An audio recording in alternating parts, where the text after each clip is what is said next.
యూదా దేశంలో బెత్లెహేము అనే గ్రామం ఉంది. ఆ ఊరిలో ఎలీమెలెకు అనే పేరుగల మనుషుడు తన భార్యతో ఉంటున్నాడు. వారికి 2 కుమారులున్నారు. వారి పేర్లు మహలోను, కిల్యోను. యూదా దేశంలో గొప్ప కరువు వ్యాపించింది. ప్రజలు తిండి లేక పంటలు పండక చాలా కష్టపడసాగారు. అందువల్ల ఎలీమెలెకు తన భార్యను 2 కుమారులను తీసుకొని మోయాబు దేశానికి వెళ్ళాడు. బెత్లెహేము అను మాటకు రొట్టెల ఇల్లు అని అర్థం ఉంది. ఎలీమెలెకు తాత్కాలికంగా వచ్చిన కష్టాలకు భయపడి దీవెనకరమైన గ్రామాన్ని విడిచి విగ్రహారాధనకు, అక్రమాలకు స్థావరమైన మోయాబు దేశానికి వెళ్ళాడు. అక్కడ తన కుమారులకు రూతు, ఓర్పా అనే మోయాబు యువతులను పెళ్లి చేశాడు. అక్కడ 10 సంవత్సరాలు గడిచిపోయాయి. ఎలీమెలెకు అతని 2 కుమారులు చనిపోయారు. నయోమి ఆమె 2 కోడళ్లు మిగిలిపోయారు. కాలం మారింది. వర్షాలు కురిశాయి. యూదా దేశంలో పంటలు పండాయని, దేవుడు ఆ దేశాన్ని కరుణించాడని నయోమి విన్నది. ఆమె తన 2 కోడళ్లను తీసుకొని బెత్లెహేముకు ప్రయాణమైంది. మార్గంలో ఆమె కోడళ్లతో, మీరు మీ తల్లుల దగ్గరికి వెళ్ళండి అని బ్రతిమలాడింది. ఎవరైనా మోయాబు దేశంలోని యువకులను పెండ్లాడి సుఖపడమని చెప్పింది. ఓర్పాకు ఆమె సలహా నచ్చింది. ఆమె అత్తను ముద్దు పెట్టుకొని ఆమె వద్ద సెలవు తీసుకుని వెనక్కు వెళ్లిపోయింది. కాని రూతు మాత్రం వెళ్ళలేదు. ఆమె నయోమితో ఇలా అన్నది, నీవు వెళ్లిన చోటికే నేను కూడా వస్తాను. నీవు ఉన్న చోటనే నేను కూడా ఉంటాను. నీ దేవుడే నా దేవుడు, నీ జనమే నా జనము. నీవు మరణించిన చోటనే నేను కూడా మరణిస్తాను. నయోమి రూతు మాటలకు సంతోషించింది. ఆమె ఇష్టాన్ని మన్నించింది. ఆమెను తన వెంట పెట్టుకుని బెత్లెహేము గ్రామానికి చేరింది. యూదా దేశంలో పంటలు బాగా పండాయి. యవల కోత ప్రారంభమైంది. అత్త సలహా పాటించి రూతు సమీప బంధువైన బోయాజు పొలంలో పరిగె ఏరుకోనడానికి వెళ్ళింది. బోయాజు చాలా ధనవంతుడు, దయగలవాడు, ఉత్తమ గుణ సంపన్నుడు. అతడు రూతును గురించిన విషయాలు తెలుసుకున్నాడు. ఆమె పరిస్థితికి జాలిపడ్డాడు. ఆమెను ప్రతిరోజు తన పొలంలోనే పరిగె ఏరుకోమన్నాడు. తన కూలీల వెంబడే ఉండమని చెప్పాడు. వాళ్ళతో పాటే తిని వాళ్ళు త్రాగే కుండల్లో నీళ్లు త్రాగమన్నాడు. సాయంత్రం రూతు బోయాజు పొలం నుండి ఇంటికి వచ్చింది.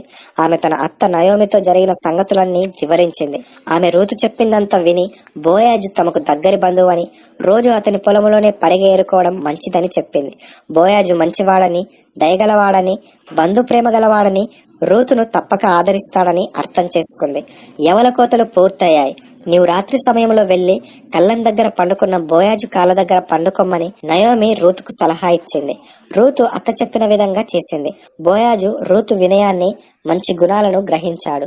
బోయాజు రూతుతో ఇలా అన్నాడు, కుమారి, నీ మునుపటి సత్ప్రవర్తన కంటే ఇప్పటి సత్ప్రవర్తన మెచ్చుకునదగినది. నీవేమి భయపడవద్దు.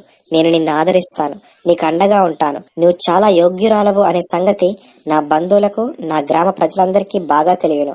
నేను నీకు బంధుధర్మం జరిపిస్తాను. నీ ఆస్తిని నిన్ను విడిపిస్తాను.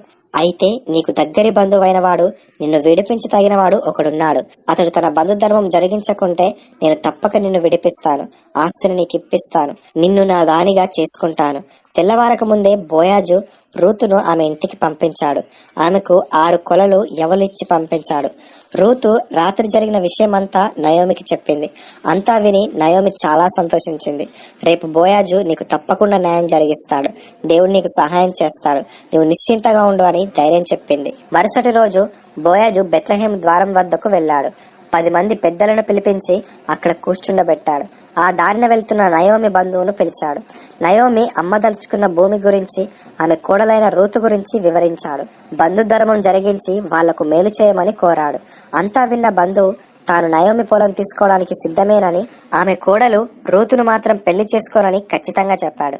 ఆమెను పెళ్లి చేసుకుంటే నా స్వాస్థ్యం పోగొట్టుకుంటాను కదా అని అన్నాడు. అందువల్ల బోయాజు ఎలీమెలెకు అతని కుమారుల ఆస్తిని విడిపించి రూతును తన భార్యగా స్వీకరించాడు. తాను చెప్పిన మాట నెరవేర్చాడు. బెత్లెహేము పురద్వారం దగ్గర చేరిన పెద్దలు, ప్రజలు బోయాజును దీవించారు. అతని ఉదార బుద్ధిని మెచ్చుకున్నారు. నీ ఇంటికి వచ్చిన మోయాబీయురాలైన రూతు బహుగా ఆశీర్వదించబడునుగాక అని దీవించారు. కొంతకాలం గడిచిపోయింది. రూతుకు ఒక కుమారుడు కలిగాడు. స్త్రీలందరూ నయోమిని పొగిడారు. నీ కోడలు రూతు 7 కుమారుల కంటే మిన్న అని అన్నారు. ఆమె కుమారుడు నీకు వృద్ధాప్యంలో తోడుగా ఉంటాడని దీవించారు. ఇరుగు పొరుగు స్త్రీలు ఆ బాలునికి ఓబేదు అని పేరు పెట్టారు. ఓబేదు కుమారుడు యెష్షయి. యెష్షయి కుమారుడే మహావీరుడు, పరమభక్తుడు, అమరగాయకుడైన దావీదు మహారాజు. దావీదు వంశంలోనే ప్రభువును, లోకరక్షకుడైన యేసుక్రీస్తు జన్మించాడు. పిల్లలు, పరిగె పొలములో పంట కోయినప్పుడు కూలీలు అక్కడక్కడ కొన్ని ధాన్యముతో ఉన్న గడ్డి పరకలను వదిలేస్తారు. నిరుపేదలైన వారు ఆ గడ్డి పరకలు ఏరుకొని వాటి నుండి వచ్చిన ధాన్యంతో అన్నం వండుకుంటారు. పిల్లలు, బైబిల్ గ్రంథంలో రూతు, ఎస్తేరు అను 2 గ్రంథాలు మాత్రమే స్త్రీల పేర్లతో ఉన్నాయి. రూతు అను మాటకు రోజా పుష్పము అని అర్థము. ఈ గ్రంథంలోని నయోమి, ఓర్పా, రూతు గమనించదగిన స్త్రీలు. రూతు తన దేశాన్ని, తన జనులను వదిలిపెట్టి యూదా దేశానికి వచ్చింది. బోయాజు ఆమెను భార్యగా స్వీకరించాడు. రూతు, ఆమె వంశము దేవుని చేత ఆశీర్వదింపబడింది. ఆమె వినయము, శీలము, మంచి ప్రవర్తన కలిగిన ఆదర్శ స్త్రీ. ఆమె ఇశ్రాయేలు దేవుడైన యెహోవాను నమ్మింది. ఇశ్రాయేలు జనాంగంలోనికి వచ్చింది.